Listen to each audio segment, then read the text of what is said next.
what's happened with me. I think I want to try to organize all of it into a coherent narrative. Um, I think it might help. So you'll remember that the wheels fell off our relationship after I was working for a volunteer organization that trained me. I went to a training evening and they said, "This is how you spot child abuse." And I looked at that list and I looked at my own life and it ticked every box. Um, and I became convinced that there was something deeply wrong. Um, and I'm still convinced of that 30 years later. Um,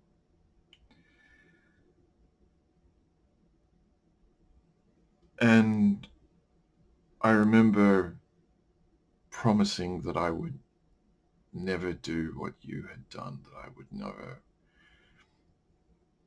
frighten my family, uh, have them need to leave me. And I left. Um, and I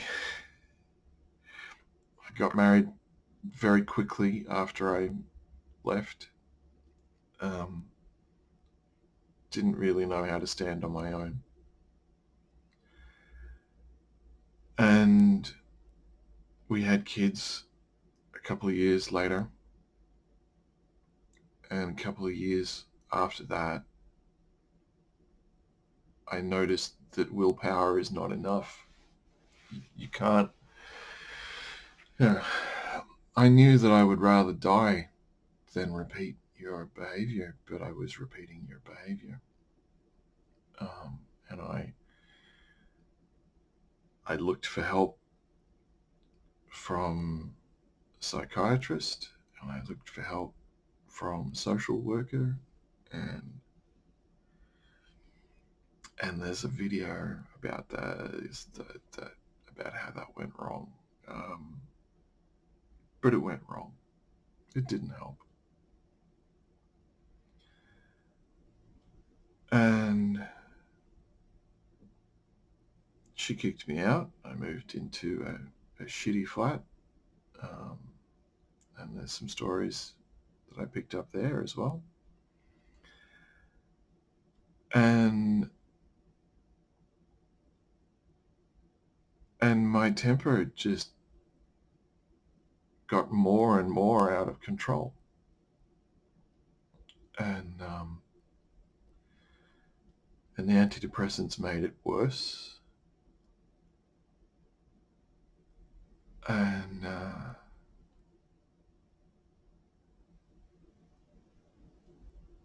And eventually I found a solution. I was able to bring myself under control by hating myself. I deserved to have my life ruined, as far as I could tell, because I was a terrible person. And once I accepted that, and I was able to get by, and I started. Uh, uh, I, I eventually returned to a technology career, and I was. I did yell at people, um, but I beat myself up for it really hard afterwards, and worked myself very hard. Um, made reasonable money for myself, made a lot of money for other people. Um, and became very dissatisfied with all of that. And thought that I had, you know, there is a, I, I looked into the face of God, is how it felt when I when I came up with the 5-layered theory, although it was a 5 by 5 grid at the time, and it was very difficult to understand. But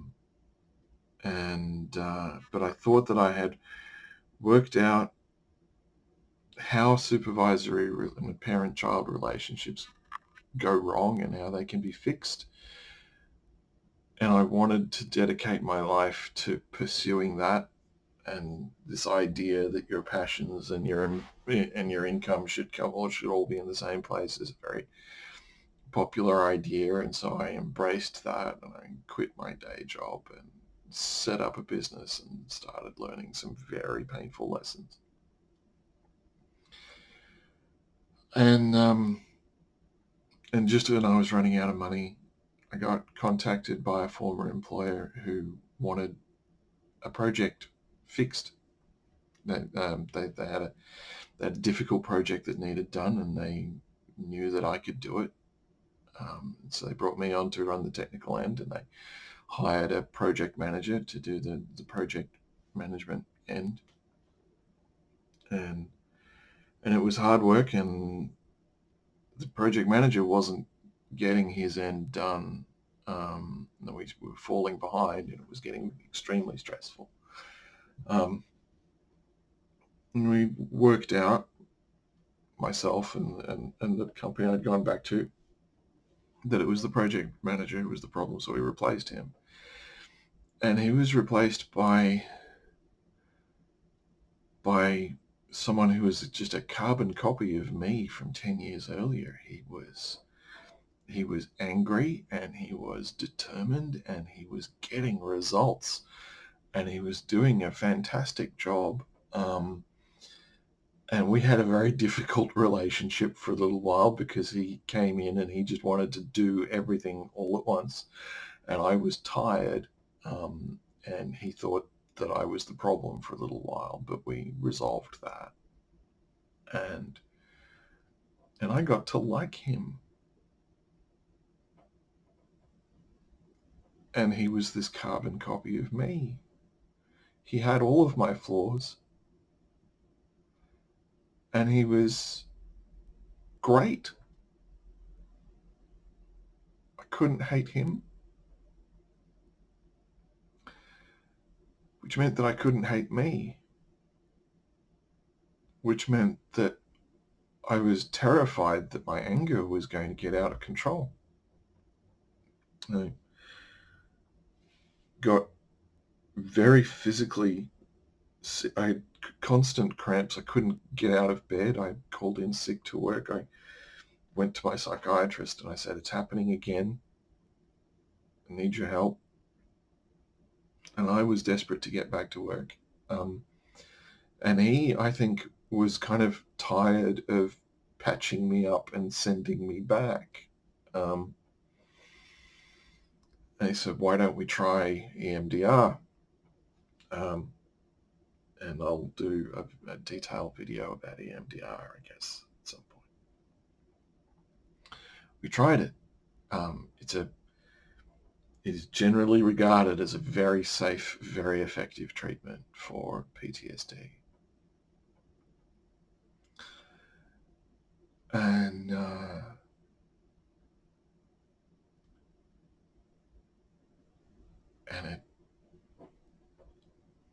it turns out that the correct diagnosis for me is dissociative identity disorder, and that it is not as safe for DID as it turns out. And the part of me that would rather die than be the person who did what I did, became very present. And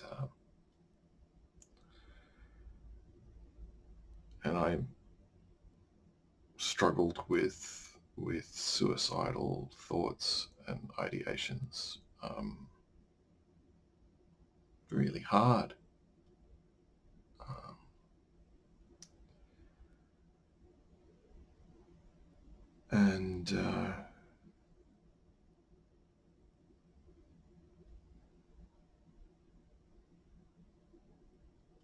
And over the course of the next couple of years, we got me a stable ish, and coronavirus came, and I started getting angry with people for not wearing masks, living in the most infected suburb in Australia. And so I couldn't go out the front door without getting angry anymore. And that was a problem.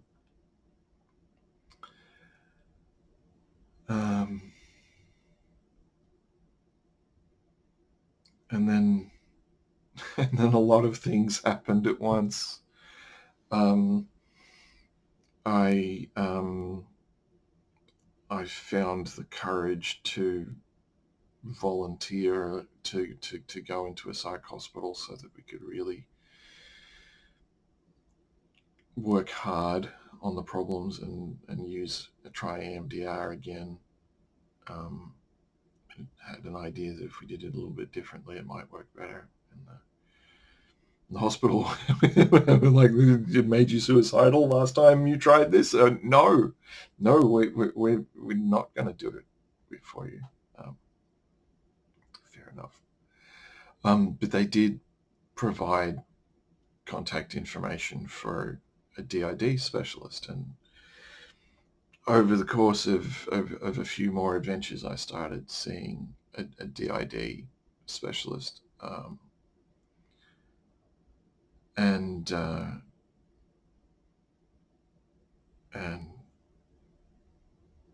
agreed on a 3-week trip to the psych hospital to be treated by him. Got accepted onto the program at an international science conference to present my 5x5 grid, and that was told by the head of an international association that I had achieved something significant, and that was pretty cool. And there's scientists who I know are watching these videos and are cheering for me. I think part of it is that they want me to continue the work, and part of it is that we became friends. It was a fantastic time going to a conference in South Africa and taking anti-malarial medication that had side effects of psychosis and should not be given to people with mental disorders. And 4 days before I got on the plane to go to South Africa, you took a fatal overdose of painkillers. So everything kind of hit at once there.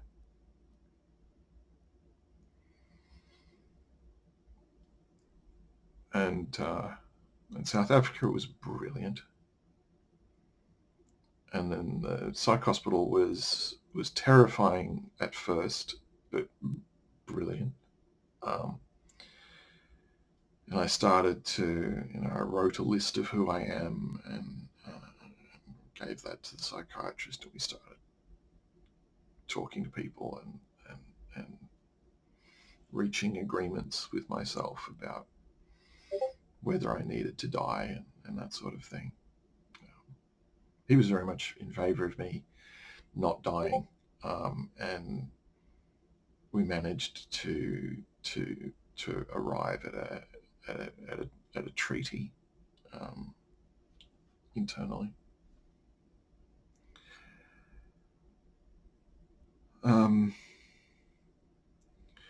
2 more visits to the hospital under his supervision, and then he's an old guy. It was effortful for him to walk down the corridors of the hospital, so he didn't renew his medical license, and so he's not an option anymore. But the guy that I've been seeing since 2003 who, you know, not every treatment that we've attempted together has worked, but he was willing to apologize for some of the stuff that happened in the early stages when neither of us really understood what was going on. And I trust him. Um, and I'm probably going to invite him to watch this video. Hi. Um, yeah, a lot of other mental health professionals, it didn't work out with them, but he always, from the very beginning, he wanted to know what I wanted. And I didn't know what I wanted. It was really difficult for me to begin to understand what I wanted. But it was kind of the first person in my life, really, who was genuinely interested in what I wanted. And that has been the basis for that relationship. That's why it worked. Yeah, so fairly soon. I don't want to tell the internet the precise dates, um, but fairly soon. I'm back on the ward. At some point, I'll do this on the ward again. Yeah.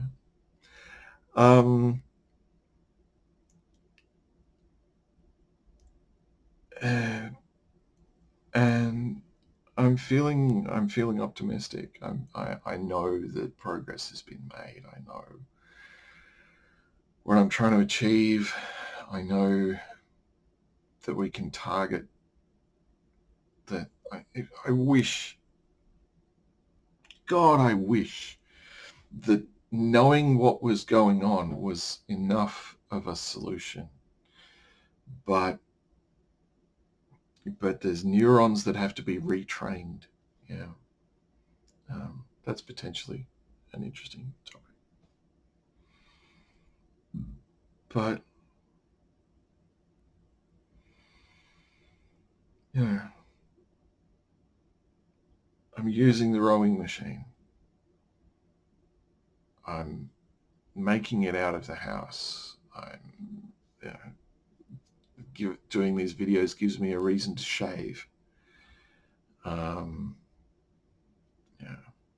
we'll work out with the long hair versus going back to a crew cut thing. I kind of like the feel of the long hair. Um,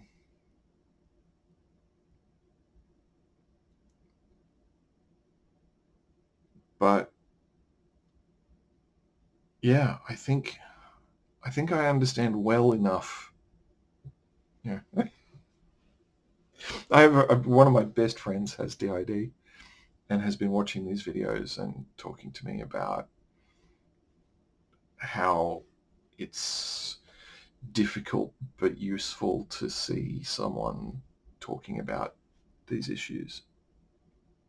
And one of the things that we're always sort of examining is this notion of understanding it well enough. There's things that are very difficult for me to remember still. I remember a lot more of my teenage life than I did previously. I'm starting to be able to remember things that happened to me when I was like 16, 17, when everything was especially bad between you and me, Dad.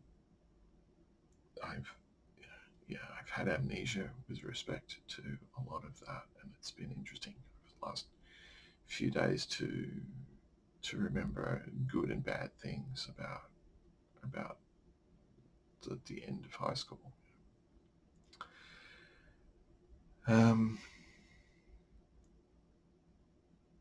And yeah, that I think is how I got into this mess, and how I'm getting out of it. Um, and there's a lot more to be said, but you got to stop at some point. Get on with the rest of your life. I have at least. I did the ironing tonight, um, um, but I might just go and and and do the dishes as well. That's where that's at. We'll see what happens next.